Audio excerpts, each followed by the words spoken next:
శ్రీ గురుభ్యో నమః. శ్రీమాత్రే నమః. ఈరోజు మనం శ్రీ లలితా రహస్యనామ స్తోత్రంలోని 10వ శ్లోకం నేర్చుకోబోతున్నాం. ఈ శ్లోకంలో 16 అక్షరాల నామాలు ఉంటాయి. ఇవి 25, 26వ నామాలు. మొదట పదాలు నేర్చుకుందాం, ఆ తర్వాత నామాలు నేర్చుకుందాం. శుద్ధ శుద్ధ శుద్ధ శుద్ధ శుద్ధ శుద్ధ విద్యాంకురాకార విద్యాంకురాకార విద్యాంకురాకార విద్యాంకురాకార విద్యాంకురాకార విద్యాంకురాకార ద్విజపంక్తి ద్విజపంక్తి ద్విజపంక్తి ద్విజపంక్తి ద్విజపంక్తి ద్విజపంక్తి ద్వయోజ్వల ద్వయోజ్వల ద్వయోజ్వల ద్వయోజ్వల ద్వయోజ్వల ద్వయోజ్వల శుద్ధ విద్యాంకురాకార ద్విజపంక్తి ద్వయోజ్వల శుద్ధ విద్యాంకురాకార ద్విజపంక్తి ద్వయోజ్వల శుద్ధ విద్యాంకురాకార ద్విజపంక్తి ద్వయోజ్వల శుద్ధ విద్యాంకురాకార ద్విజపంక్తి ద్వయోజ్వల శుద్ధ విద్యాంకురాకార ద్విజపంక్తి ద్వయోజ్వల శుద్ధ విద్యాంకురాకార ద్విజపంక్తి ద్వయోజ్వల శుద్ధ విద్యాంకురాకార ద్విజపంక్తి ద్వయోజ్వల శుద్ధ విద్యాంకురాకార ద్విజపంక్తి ద్వయోజ్వల శుద్ధ విద్యాంకురాకార ద్విజపంక్తి ద్వయోజ్వల శుద్ధ విద్యాంకురాకార ద్విజపంక్తి ద్వయోజ్వల కర్పూరవీటి కర్పూరవీటి కామోద కామోద సమాకర్షద్దిగంతరా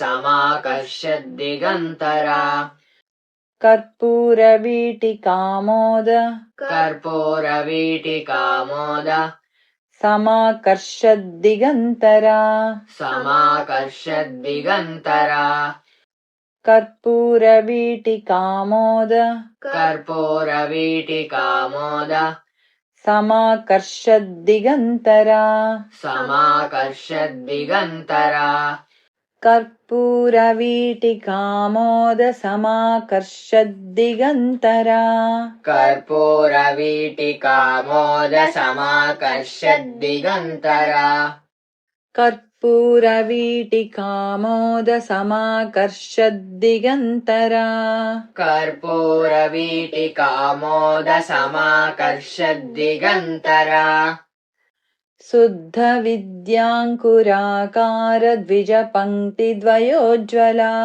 శుద్ధ విద్యాంకురాకార ద్విజపంక్తి ద్వయోజ్వల కర్పూరవీటి కామోద సమాకర్షద్దిగంతరా కర్పూరవీటి కామోద సమాకర్షద్దిగంతరా శుద్ధ విద్యాంకురాకార ద్విజపంక్తి ద్వయోజ్వల శుద్ధ విద్యాంకురాకార ద్విజపంక్తి ద్వయోజ్వల కర్పూరవీటి కామోద సమాకర్షద్దిగంతరా కర్పూరవీటి కామోద సమాకర్షద్దిగంతరా శుద్ధ విద్యాంకురాకార ద్విజపంక్తి ద్వయోజ్వల శుద్ధ విద్యాంకురాకార ద్విజపంక్తి ద్వయోజ్వల కర్పూరవీటి కామోద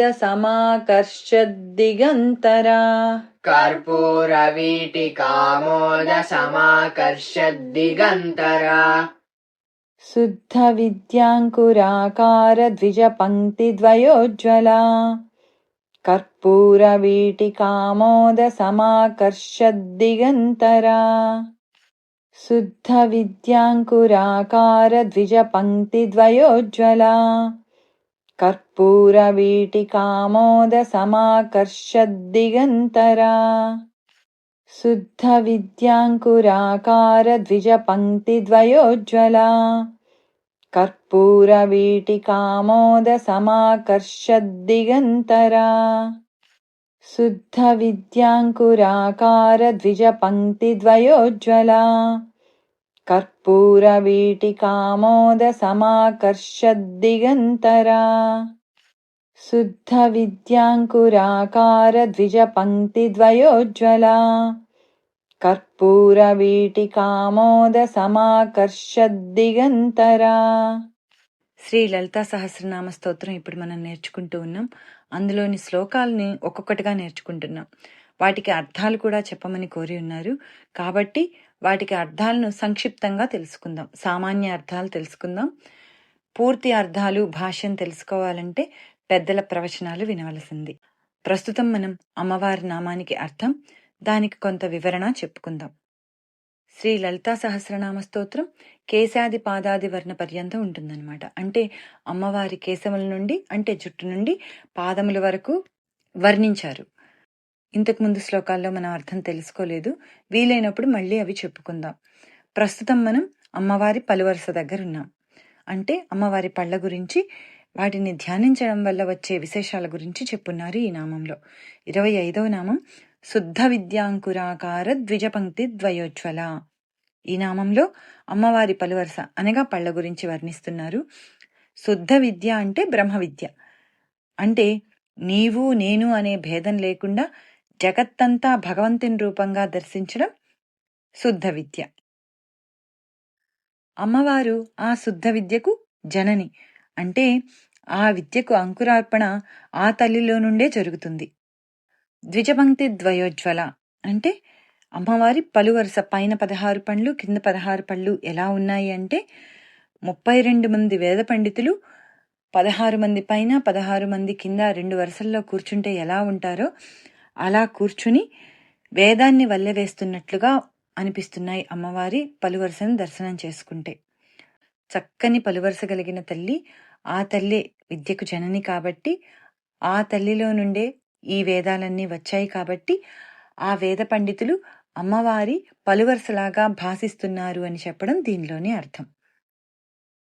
ఈ నామాన్ని జపించడం వలన చక్కటి పాండిత్యం కలుగుతుంది.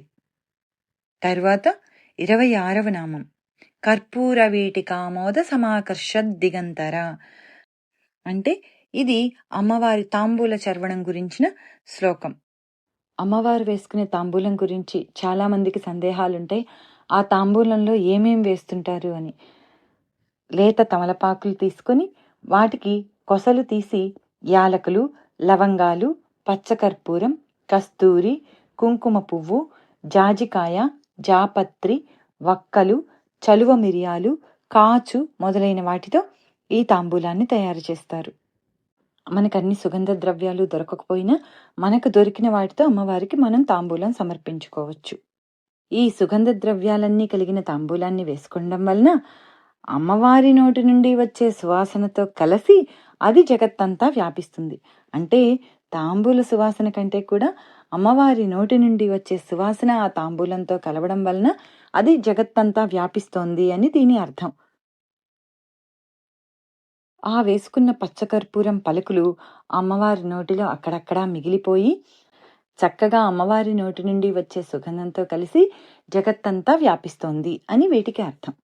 వీటిని లోతుగా ధ్యానం చేస్తే చక్కగా అమ్మవారి, అంటే మామూలుగా పళ్ళు బయటకు కనిపించవు కాబట్టి ఏ దేవతామూర్తిని చూసినా ఆ పెదవులను దాటి మనం కనుక ఆ చక్కటి పలువరసను దర్శించి ఇప్పుడు దీని అర్థం తెలుసుకొని కనుక అలా కనుక దర్శించగలిగితే మనకు ఆ శుద్ధ విద్య ప్రాప్తించి జ్ఞానం కలుగుతుంది అని అర్థం. ఈ 26వ నామాన్ని జపించడం వలన కీర్తి, జ్ఞానం కలుగుతుంది, విజయం కలుగుతుంది. ఎక్కడికి వెళ్ళినా విజయం మన వెంటే ఉంటుంది. ఒక్కొక్క నామానికి ఒక్కొక్క శక్తి ఉంటుంది. ఆ నామాల్ని ధ్యానించడం వలన ఆ రూపేణ అమ్మవారి అనుగ్రహం మనకు కలుగుతుంది. ఇటువంటి అత్యద్భుతమైన శ్రీ లలితా సహస్రనామ స్తోత్రాన్ని భక్తి శ్రద్ధలతో తప్పులు లేకుండా నేర్చుకుని నామాల్ని ఎక్కడ విడదీయాలో ఎక్కడ విడదీయకూడదో తెలుసుకుని చదువుకోవడం వలన మనకు అత్యంతమైన శక్తి లభిస్తుంది గురువు అనుగ్రహంతో.